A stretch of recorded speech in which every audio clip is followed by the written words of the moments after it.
Let me ask you a question, my friend. Have you ever had a conversation with a woman where everything felt polite, safe, even pleasant, but it just never turned into attraction? You left thinking, what did I do wrong? She seemed nice, but there was no spark. If that's ever happened to you, you're not alone. And today, I'm going to show you exactly why that happens. And the simple 2-minute rule that flips the script. So instead of being seen as just another nice guy, you're instantly seen as a man she feels chemistry with. Stick with me because by the end of this video, you'll know the exact timing and tools that make flirting natural, respectful, and effective, no matter your age, your looks, your height, or your income. Before we dive in, quick favor, tap the like button if you want more real, science-backed advice for men. Drop a comment telling me where you're watching from. I love seeing the worldwide brotherhood here. And of course, hit subscribe so you never miss these insights. Here's the hard truth, and it surprises most men. The biggest flirting problem is not bad lines, it's not a lack of charm, it's bad timing. Most guys wait way too long to show even a hint of playfulness. They spend 10, 20, sometimes 60 minutes in what I call polite interview mode, asking about her job, her hometown, her favorite movies, all fine questions, but the vibe stays flat. Then, when they finally realize they're running out of time, they try to bolt on a romantic compliment at the very end. To a woman's nervous system, that feels jarring, like watching a documentary that suddenly turns into a romance movie halfway through. It doesn't fit the frame. And here's the kicker. Waiting too long doesn't just make things awkward, it telegraphs fear. If you only flirt at the very end, many women read it as, he was too nervous to show interest earlier. Even if she was initially open, hesitation drains attraction. So the myth is that you should play it safe and only get flirty later. The truth? You need to set the tone early. For those who are new here, I'm Dr. Jocelyn Carter, a urologist with 5 years of experience working at the intersection of men's physical health and psychology. My job is helping men not only perform well physically, but also communicate in ways that work with real human wiring. I don't teach cheesy pickup lines. I don't promote games. What I share are ethical, evidence-based strategies that you can use naturally, strategies that honor both you and her. And the technique I'm going to give you today, it's simple, practical, and it changes everything. Habit number 1, waiting too long to flirt. Here's the first mistake that keeps men stuck in the friend zone, waiting for the perfect moment. There is no perfect moment. If she agreed to meet or is talking with you, that is your green light. Think of attraction like starting a fire. If you wait until the logs are wet and cold, it's too late. You need to strike the match early. That's where the 2-minute rule comes in. Within the first 2 minutes, you introduce a playful, low-stakes beat of flirtation. Not a grand gesture, not a heavy compliment, just a little spark. This sets the tone for the whole interaction. Habit number 2, using only small talk.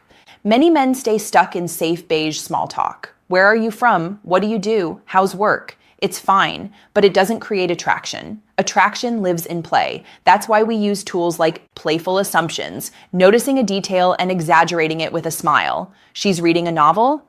You tease, let me guess, you were the teacher's pet who always had 3 extra credit projects ready. Absurd answers. Breaking a pattern by answering a common question with something silly. What do you do? Astronaut, just got back from the moon. Then you smile and switch back to normal. These are simple, safe ways to shift the frame from polite to playful without pressure. Habit number 3, teasing the wrong way.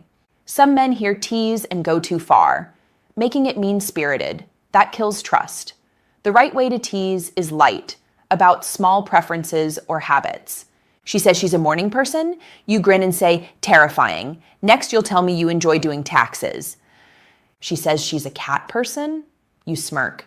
I was just starting to think you were cool. This complicates things. The biology here is important. Light teasing creates a small spike of adrenaline, which actually mimics the chemistry of attraction. Emotionally, it shows confidence. You're not afraid to play. Practically, it keeps the conversation lively. Habit number 4, never offering a gentle challenge. Too many men agree with everything to avoid rocking the boat. But attraction requires a little tension. A mild challenge signals confidence. She says, I make amazing pasta. You reply, bold claim, I'm going to need proof. She says, I never get scared in horror movies. You smile. Not buying it. You look like the hide behind the pillow type. Biologically, this lights up dopamine reward pathways, the same ones activated in playful competition. Emotionally, it shows you're not over-eager. Practically, it positions you as a man who's comfortable leading. Habit number 5, forgetting the power of touch and release. Flirting isn't just verbal, it's also physical, but it must be respectful and timed. I call it touch and release. A light touch on her forearm when you make a point, then let go. A playful high five that lingers just a second longer. Guiding at the small of her back briefly through a crowd, then releasing. The biology. Safe, brief touch activates oxytocin, the bonding hormone. Emotionally, it signals closeness without pressure. Practically, it adds warmth and rhythm to the interaction. The golden rule, 1 step forward, 1 step back. Never constant contact, that suffocates. The dance of closeness and space is what builds heat. So let's put this all together into something you can use tonight. Within the first 2 minutes, drop one playful beat, a playful assumption or absurd answer. As the chat flows, sprinkle in a gentle tease about a small preference. Layer in a mild challenge when she makes a claim. Use touch and release during natural beats. Add a thoughtful compliment, not just about looks, but about how she makes you feel. For example, I love how animated you get when you tell a story. It pulls me in. You don't need 50 tricks. Just mix 2 or 3 of these tools. That's enough to shift the frame from polite to flirty without awkwardness. Now, if you're sitting there thinking, but Doc, I'm too old for this, I've been out of the game too long, I want you to hear me clearly. Attraction is not about being the youngest or best looking guy in the room. It's about presence. It's about how you carry yourself. The biology of attraction is ageless. Confidence, playfulness, and respect are universally magnetic. I've seen men in their 60s and 70s completely transform their dating life simply by applying this 2-minute rule. Imagine the relief of walking into a conversation knowing you don't need to perform, you just need to add one playful beat early. That's it. So here's my challenge to you. The next time you talk to a woman you're attracted to, don't wait. Don't play it overly safe. Within the first 2 minutes, give her a little spark. A playful assumption, a tiny tease, a gentle challenge. It's not about tricks. It's about setting the tone. Do that, and you'll feel the difference almost immediately. Remember, brother, age is not the end of vitality. With small, intentional changes, you can reclaim confidence, freedom, and dignity in how you connect with women. If this video helped you, please hit like. Drop a comment telling me where you're watching from and subscribe to the channel. That way, you'll stay connected to a community of men who are growing stronger and wiser together. I'm Dr. Jocelyn Carter, and I'll see you in the next video. Stay playful, stay confident, and remember, within 2 minutes, you set the frame.